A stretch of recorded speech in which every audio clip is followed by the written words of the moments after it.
Welcome to this explainer. Today, we're diving into Thomas Alethea's absolutely profound framework for transforming the chaos of modern life into a deeply meaningful adventure. Now, right off the bat, I want to say this isn't just your standard, run-of-the-mill self-help checklist. Instead, we're looking at a highly structured approach. It actually combines ancient wisdom, modern psychology, and a famous 12-step system to help us navigate what it truly means to live a good life. So, let's kick things off with a question that honestly haunts so many of us in our quietest moments. Why do we feel so stuck? I mean, think about it. No matter how many goals we hit or how much we try to perfectly optimize our daily routines, there's often this lingering, invisible weight holding us back. It's this universal feeling of just being totally overwhelmed by our own expectations and the sheer complexity of the world around us. Henry David Thoreau actually hit the nail on the head when he wrote, "The mass of men lead lives of quiet desperation." It so perfectly captures that vague, heavy sense of dissatisfaction we often carry around without even knowing why. As the author points out, we distract ourselves, we chase temporary highs, or we just hustle for the next big accomplishment, hoping it's going to finally cure that quiet desperation. But inevitably, the feeling just creeps right back in. All right, let's get into Section 1, the perennial struggle. To figure out how to get unstuck, we first have to put a name to that invisible force holding us back. And the author argues something super interesting here. This isn't just a series of random, distinct problems we need to fix. It's something way deeper. Our pain isn't a flaw to be cured. It's actually an inescapable part of the human experience. The perennial struggle is that massive pull between light and shadow, between what we desire and what we fear. It's the constant underlying tension between the reality of who we are right now and that idealized version of who we think we should be. So, how does this big, abstract philosophical struggle actually show up in our day-to-day lives? Well, it wears a lot of different masks. For some of us, it looks like chronic indecision or just this paralyzing fear of failure. For others, it masks itself as classic imposter syndrome or even self-sabotaging our relationships just when they start getting good. By recognizing these not as unique, embarrassing personal failures, but as symptoms of a universal human condition, we can finally stop fighting ourselves and start figuring out how to actually work with this struggle. Moving right along to Section 2, Seeking a Good Life. Okay, so what are we actually searching for when we try to escape all that struggle? We all say we want a good life, right? But we rarely stop to define what that whole shebang really means. Society constantly feeds us this lie that happiness is the ultimate goal. But true happiness is actually just a transient emotional state. It's incredibly fickle. The author draws on Aristotle's concept of eudaimonia instead. This isn't about chasing a fleeting emotional high. It's about cultivating deep well-being over the course of a lifetime through ethical, rational, and virtuous living. It's a real game changer. As the brilliant Viktor Frankl famously put it, the meaning of life is to give life meaning. It's a powerful reminder. A good life absolutely requires active creation, not just magical thinking. You can't just follow a script handed to you by society or sit around waiting for the universe to drop a sense of purpose into your lap. Finding meaning is a proactive, deeply personal journey. But how do we actually make that change happen? The text points out 3 scenarios for change. Scenario 1, you crash into reality.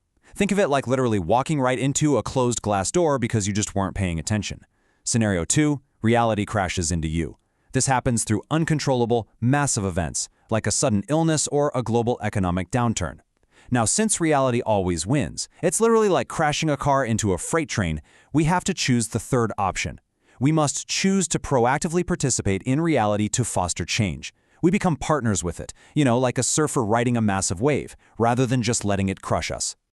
Which brings us to Section 3, the 12 Steps Reframed.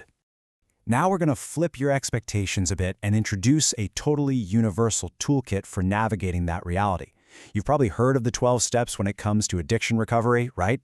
But let's actually trace how this framework evolved from the 1930s into a universal philosophy for literally anyone. It all started with the spiritual principles of the Oxford Group before being codified by Bill Wilson back in 1939. Over the decades, these steps have been adapted for everything from gambling to codependency. And why is that? Because the underlying mechanics, admitting life is unmanageable, taking a fearless inventory of yourself and making amends, they are universally effective tools for profound, lasting internal change. There are exactly 12 steps here. They provide a beautifully structured path to change yourself from the inside out, instead of, exhausting yourself trying to bend the entire universe to your will. It creates an infrastructure for personal growth that doesn't demand you be perfect, but rather that you just keep making continuous progress.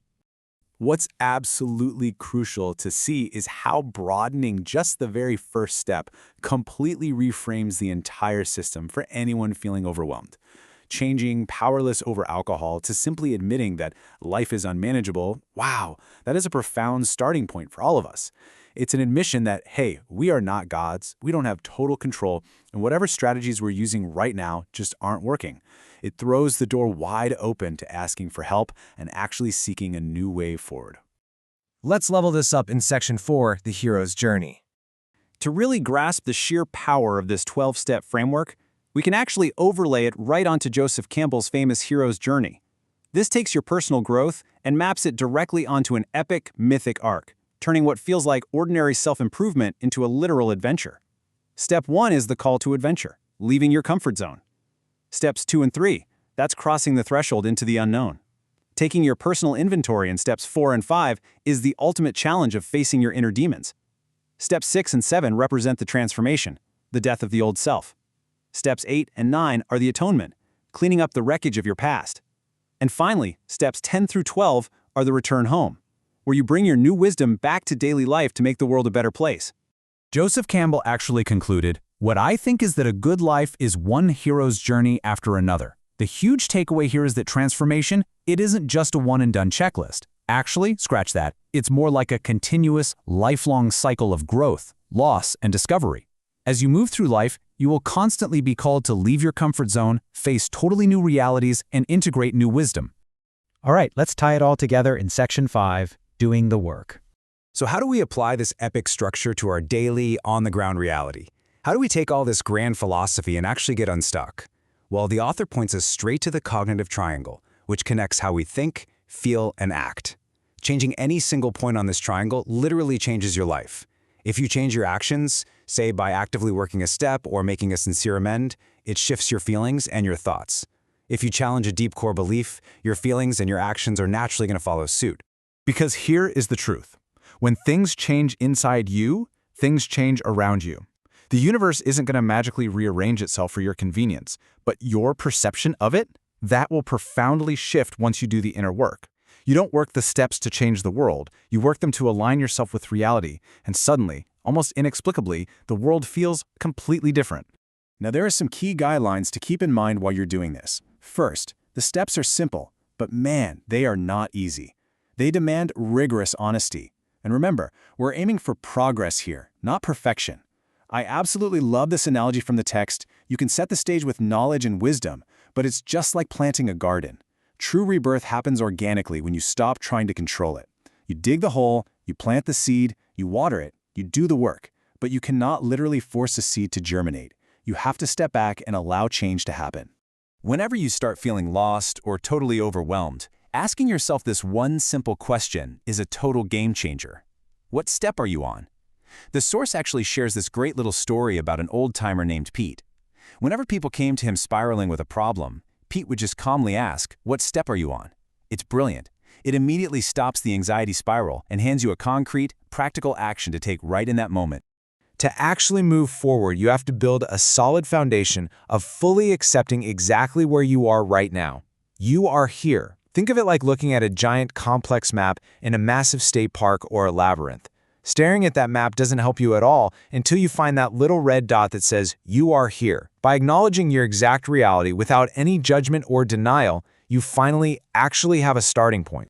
The labyrinth is fully charted, the map is quite literally in your hands, and the heroes of all time have walked this exact path before you. So the only question remaining is this. Knowing that the perennial struggle will always be there, are you finally ready to stop fighting it, take that very first step, and begin your journey?